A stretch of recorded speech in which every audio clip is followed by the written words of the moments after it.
This wasn't a messy Hollywood breakup. It was a silent $300 million exit that was already over before anyone even noticed. No leaked arguments, no courtroom drama, just signatures, sealed papers, and a marriage ending almost entirely behind closed doors. And the way Nicole Kidman and Keith Urban pulled it off left a lot of people stunned. Long before the public ever saw a divorce filing, the real decisions had already been made. Sources say the paperwork was almost a formality by the time it surfaced because the toughest conversations happened months earlier, completely out of the spotlight. Keith quietly signed the settlement first, locking in the terms without fanfare.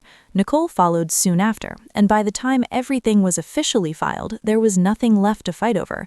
What looked sudden to the outside world was actually the final step of a process that had been unfolding privately for a long time.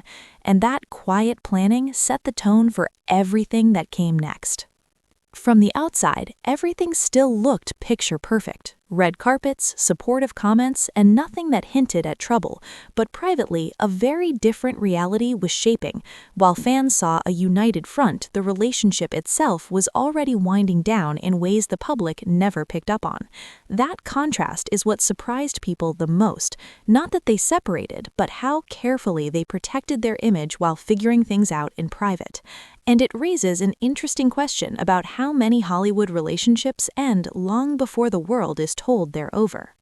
In the end, this wasn't about money, headlines, or proving a point. It was about control, privacy, and putting their kids first, even if that meant walking away quietly instead of making noise. Their split showed that not every massive breakup has to explode in public to be powerful. Sometimes the most shocking part isn't what's exposed, it's what's handled in silence.